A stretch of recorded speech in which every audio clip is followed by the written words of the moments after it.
अस्सलाम वालेकुम नाजरीन, मैं असमतुल्लाह काकड़ मैजेस्टिक बलूचिस्तान के एक नई वीडियो के साथ आपकी खिदमत में हाजिर हूँ। सूफी शायर है मस्त तवक्कली, उसके मज़ार पे जा रहे हैं, तो हमारे साथ ही रहिएगा। इंशाल्लाह आज की हमारी ये वीडियो आपको पसंद आएगी। ये सामने जो रोड आप देख रहे हैं ये कुलू और सिबी रोड है, और यहाँ पर ये मस्त तवक्कली का क्रॉस है। देख सकते हैं यहाँ पे एक बोर्ड भी लगा हुआ है, मस्त तवक्कली ज़ियारत। ये कुलू सिटी से तकरीबन 40 मिनट का ड्राइव है। रास्ता ब्लैक टॉप है, बीच में कुछ इलाका जो है वो डाइवर्जन है, उसके बाद फिर ब्लैक टॉप है। तो अभी हम जा रहे हैं मस्त तवक्कली।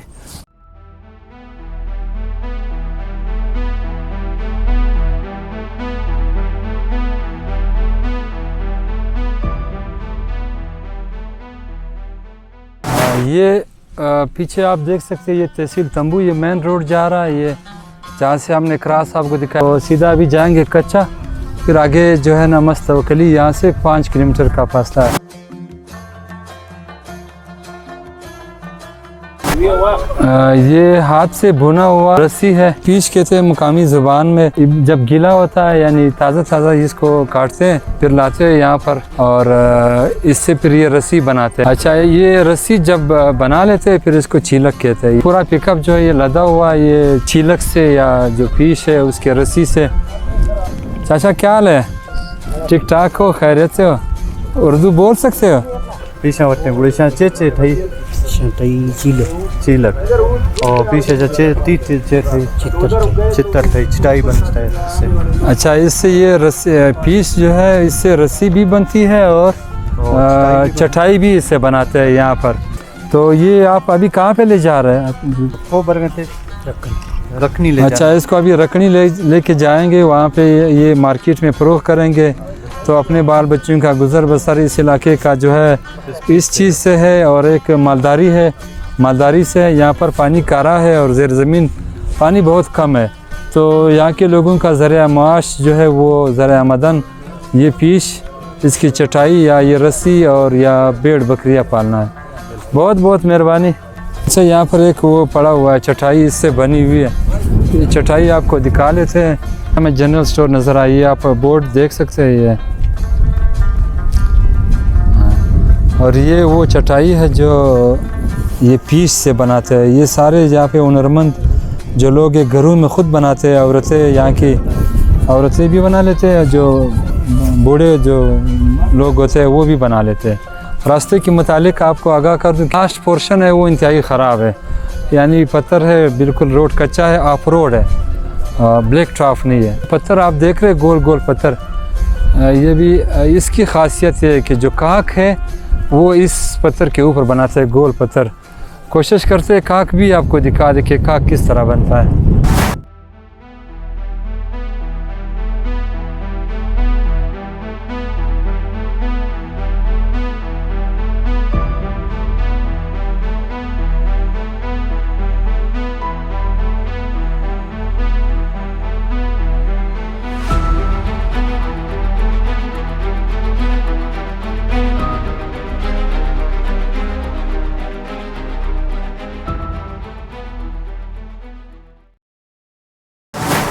ठीक ठाक, खैरियत से? तबीयत मिजाज क्या हाल? ठीक ठाक है, खैरियत से? क्या हाल है? ठीक ठाक। चाचा क्या हाल है? खैरियत से? ठीक ठाक, तबीयत मिजाज?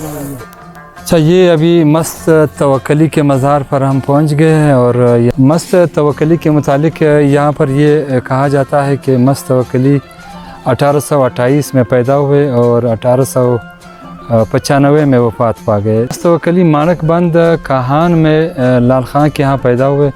उसके वालिद ने इसका नाम सोहराब रखा, लेकिन बाद में ये मस्त तवक्कली के नाम से मशहूर हो गए। दरअसल एक मस्त तवक्कली अपने एक दोस्त के साथ कहीं जा रहा था, तो रास्ते में तूफ़ान आया। एक खातून जिसका नाम समो था, उसके खड़ी में, और पश्तो ज़बान में इसको किश्दी कहते हैं। ये मुकामी तौर पर जो यहाँ पर जो कबाइल है जो गलाबानी करते हैं माल मवेशी, वो फिर सहरा में या जंगल में जहाँ पे भी वो ठहरते क़याम करते, तो एक तंबू टाइप का वो ख़ुद हाथ से बुनते हैं, वो कड़ा करके उसमें रहाइश इख्तियार करते हैं। उसको बलोची ज़बान में कड़ी कहते हैं और पश्तो ज़बान में उसको किश्दी कहते हैं। और उर्दू में आप उसको तंबू कह सकते हैं। तो वो उसके समो जो खातून थी उसके तंबू में फिर वो उन्होंने क़याम किया। तो हवा के वजह से जो उसका जो कड़ी था या तंबू या किश्ती वो थोड़ा सा हिला हुआ था उसकी, तो ख़राब था। वो समो उस को सही कर रही थी। तो इसने मस्त तवक्कली ने जब देखा तो पहली ही नज़र में उस पर आशिक हो गया। कहा जाता है कि मस्त तवक्कली फिर उसने शायरी भी शुरू की और इस तरह ये मस्त तवक्कली के नाम से मशहूर हो गया। और फिर वो इधर उधर घूमने लगा मस्त होकर, यानी बिल्कुल दुनिया से बेपरवाह होकर। तो इस तरह सोराब ख़ान जो था वो फिर मस्त तवक्कली के नाम से मशहूर हो गया। अगर आप देखें तो मस्त तवक्कली की शायरी में रवादारी, मोहब्बत और प्यार वग़ैरह शामिल है। अभी हम जा रहे हैं मज़ार के अंदर, तो अंदर आपको दिखाते हैं मज़ार। ये मज़ार का अहाता है और ये एक मस्जिद भी बना हुआ, ये मज़ार है। और ये लोग जब आते हैं यहाँ पर मन्नत मांगने के लिए, ज़्यादातर यहाँ पर औरतें आती हैं। जिस तरह ये कपड़े वग़ैरह यहाँ पे नज़र आ रहे हैं, ऐसा दिख रहा है कि यहाँ पर औरतें आती हैं। और जिसके यहाँ कभी बच्चा पैदा होता है वो फिर यहाँ पर ला के उनके बाल मुंडवाते हैं। हर एक इलाके का अपना एक अक़ीदा होता है। बलोची या मरी ज़बान में इसको बंदलोख कहते हैं, पश्तो में हम इसको संजली कहते हैं। पश्तून और बलोच जिस तरह बलूचिस्तान में इकट्ठे रह रहे तो उनका रस्म रिवाज रहन सहन तकरीबन एक जैसा है। तो ये असल में बच्चे को बांधने के लिए, जब बच्चा पैदा होता है तो फिर इससे बांधते हैं। और यहाँ के ये बलूची डिज़ाइन है, पठानों का फिर अलग होता है। बच्चा जब छोटा होता है तो उसको बांध के फिर ये आराम से सो जाते हैं बच्चा, तो ये इसके लिए बनाते हैं। इसका सारे यहाँ पे लाके मुंडवाते हैं, और बच्ची हो या बच्चा हो या कोई बड़े बीमारी में मुब्तला हो वो भी आके यहाँ पे। ये चूड़िया है, बलोची ज़बान में इसको टल कहते हैं और पश्तो में इसको बंगड़ी कहते हैं। हमारे साथ खड़े खलील अहमद एडवोकेट जी यहाँ पर कुल्लू के रहने वाले, थोड़ी सी हिस्ट्री के मुतालिक हमें बताएंगे। ये जो मस्त तवक्कली आप कह रहे हैं ना, इनका असल नाम मस्त तवक्कली नहीं था, इनका नाम सोराब ख़ान था। बाद में इसका नाम जो है फिर होते होते मस्त तवक्कली। मस्त बलोची में हम किसी जो बंदा होता है वो अपने होश हवास में नहीं था, जैसे उर्दू में मस्त होता है, फिर वहाँ से उसका लक़ब पड़ा। तो वो समी और मस्त तवक्कली की दास्तान तो बहुत बड़ी है। तो उसके बाद उन्होंने वसीयत की थी जब मैं फौत हो जाऊँ तो मेरी जो मैयत है उसको ऊँट पे रखें, और जहाँ पे ऊँट जाके बैठ मेरा आपने मज़ार वहीं पे बनाना है। तो जो मज़ार है वो सामने आपको पहाड़ी नज़र आएगी, उस पे जाके बैठ जाता है। तो वहाँ पे लोग कहते हैं लोगों का आना जाना काफ़ी मुश्किल हो जाता है। फिर वो उसको यहाँ से ले आते हैं। इसके ये जो इस समय आपको नज़र आ रहा है मकबरा, इसके पीछे एक बहुत बड़ा खड्डा है, तो उन्होंने वहाँ पे आके उसको दफनाया है। और दिन को उसको दफनाते थे, सुबह रात को या सुबह जब आते थे वो वापस वहाँ से बाहर जो था वो खड्डे के बाहर था। काफ़ी दफ़ा इस तरह किया गया, अभी तक वो खड्डा वहाँ पे मौजूद है। उसके बाद फिर इसको कई वास्ते दिए गए, फिर इसको दोबारा यहाँ आके तदफीन इसकी यहाँ पे की और इसका यहाँ पे मज़ार बनाया। जिस तरह पहले बताया कि जो मुकर्ररा मुकाम से जब मस्त तवक्कली को यहाँ पर दफन करने के लिए उसकी जस्त खाकी लाई गई तो वो ज़मीन उसको एक्सेप्ट नहीं कर रहा था। वो यहाँ से मिट्टी उठाकर कब्र पर डालते थे, लेकिन वो फिर भी नहीं वहाँ पे वो एक्सेप्ट नहीं कर रहा था। तो फिर बाद में वो जो समूह की चीज़ें लाएगी तो वो तो फिर खैर से वहाँ से दफन हो गए। लेकिन आप देख सकते ये बड़ा पूरा जो अहाता है ये उस मिट्टी की वजह से ये खाली हो चुका था उस वक्त। ये कहा जाता है कि मस्त तवक्कली या सोराब ख़ान जब वो रूहानी इश्क में चला गया तो फिर उसके साथ एक सांप भी घूमता था, हर वक्त मस्त तवक्कली के साथ होता था। जब मस्त तवक्कली फौत हो गए तो वो सांप भी आके उसके साथ रहने लगा। एक किस्म का कहा जाता है कि वो सांप ऐसे यानी बेहाल होता था। शब जुमा वो कभी कभार जो है वो वापस अपने हाल में आता था और वो बाद में वो सांप भी मर गया, खुश्क हो गया बिल्कुल। तो वो फिर यहीं पर पड़ा रहता था तकरीबन 1 सदी से। जिस वक्त ये मज़ार तामीर हो रहा था तो इस दौरान किसी ने उसको चुराया लेकर गए। अभी वो सांप नुमा किसी ने यहाँ पे जो मलंग है या यहाँ के रहने वाले लोग हैं उन्होंने ये सांप नुमा एक लकड़ी बनाई और फिर उस पर दबे वगैरह लगाए और ये सांप के जैसा दिखता है। तो ये मुख्तलिफ़ बातें कही जाती है। अक्सर इनमें हकीकत भी होता है किसी चीज़ में और किसी में नहीं होता है।